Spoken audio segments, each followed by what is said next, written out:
C'est parti. Alors, vous venez de voir la vidéo, d'accord? La vidéo de présentation de ce robot aspirateur, donc qu'on appelle également aspirateur autonome. Alors, la problématique. Qui veut lire la problématique? La problématique. Oui, Nabil. Alors, comment le robot aspirateur perçoit-il son environnement? Perçoit-il son environnement? Voilà. Donc, ça, c'est le but de l'activité. On va essayer de comprendre comment il perçoit son environnement. Alors, normalement, on devrait dire comment il perçoit son environnement, mais comment également il... Parce que... Il réagit. Très, très bien, Antonin. C'est très bien. Donc, comment il réagit... Non, non, non, pas d'applaudissements. Alors, comment il réagit face à son environnement? Alors, première question. Que fait l'aspirateur lorsqu'il rencontre un escalier? Alors, l'escalier, on n'en a pas dans cette salle. Alors, j'ai dit que je préciserai, on se trouve en amont de l'escalier, très bien. Donc, on fait la simulation sur une table. Un robot aspirateur, c'est fait pour aspirer des poussières au sol. Alors, je fais juste une parenthèse. Je ferai cette parenthèse plus tard. On va le mettre en route. Qui veut le mettre en route? Oui, oui, allez-y. Oui, vas-y. Le premier arrivé, premier servi. C'est ça? Non. Non, c'est ça. Toi. Non, non, ça y est, t'as perdu ton tour. À toi. Ici. Très bien. Appuie. Alors, le problème, c'est que là, il faut le mettre en route. Derrière, on a un bouton. Il est où le bouton? Ah, il est là. Alors, on a le bouton de mise en marche. Donc là, il est en off. On le met en off. Très bien. Vous voyez le bouton vert qui s'est allumé? Nabil, tu penses qu'il va tomber? Maintenant, il va tourner. Alors, si je le fais, à votre avis, est-ce qu'il va tomber ou pas? Non. Non. Ah ben vas-y, mets-le en route, t'attends quoi? Vas-y, oui. Parfait. N'ayez pas peur. N'ayez pas peur. Aïe, aïe, aïe.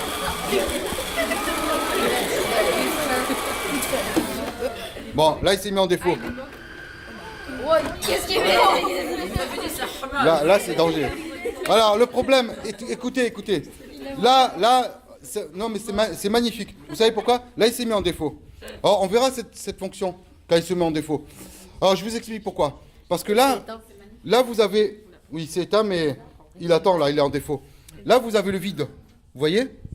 On a une hauteur. Ici, on a la même hauteur. Et ici également. D'accord? Par contre, là, on a une variation de hauteur, mais qui n'est pas suffisamment conséquente. Donc, en fait, il y est quand même allé parce qu'il a jugé qu'il pouvait y aller, mais c'est la dénivelée, elle est faible, mais là, il s'est mis de travers. Vous avez compris? Donc, il s'est dit, ouais, je peux y aller. Mais finalement, paf, il est tombé. Il est traumatisé, là, c'est bon.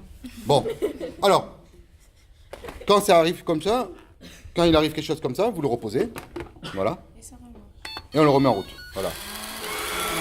Il va refaire la même chose.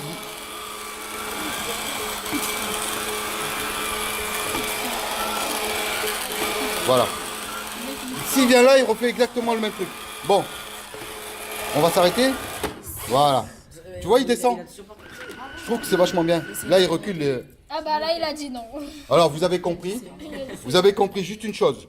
C'est que le robot aspirateur, il peut franchir des dénivelés. C'est-à-dire si jamais il y a des tapis d'une certaine épaisseur. D'accord? Ou si jamais il y a une petite pente. Mais là, le problème, c'est que c'est abrupt.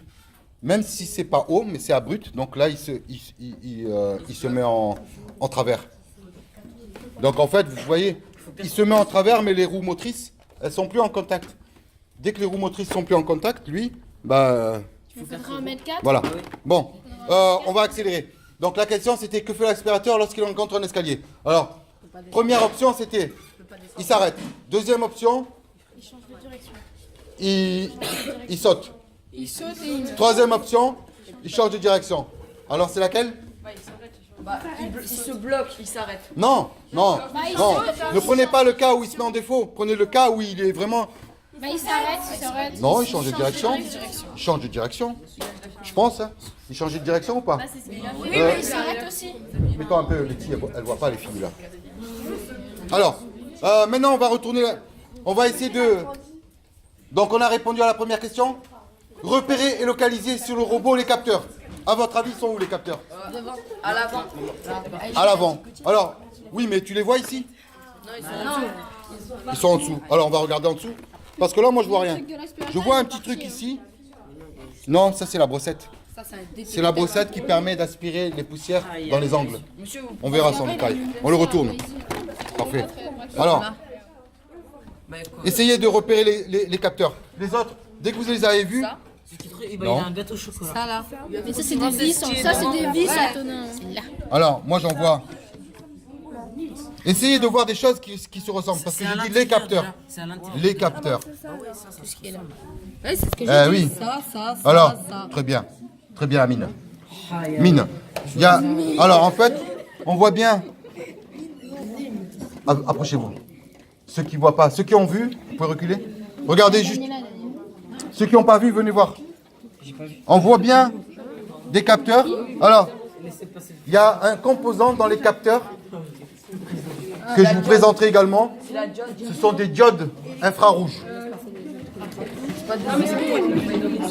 Est-ce que vous les voyez, les diodes infrarouges? Ouais. Alors, regardez les capteurs. Regardez les capteurs. C'est quoi les capteurs? Les capteurs, il y en a 1, 2, 3, 4. D'accord? Ah, tu mets Wow. Là, il est sous tension, là. On va l'éteindre. Si on met sur, si on appuie sur le S, sur le L, ça fait quoi? Je vous dirai ça plus tard. Alors, s'il vous plaît.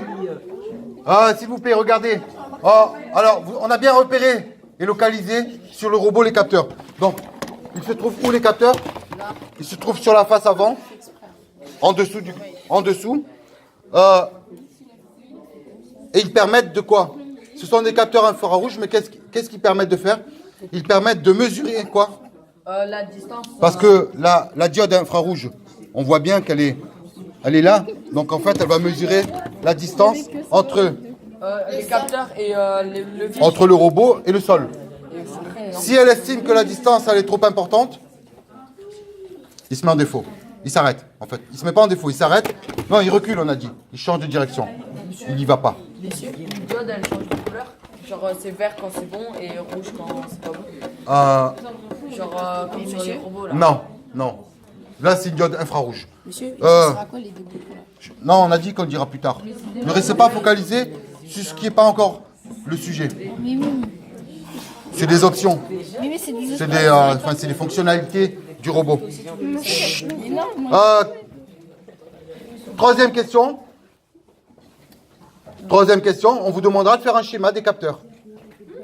Faire un petit schéma des capteurs. Alors, oui. Qu'est-ce que tu fais quand tu rencontres un obstacle?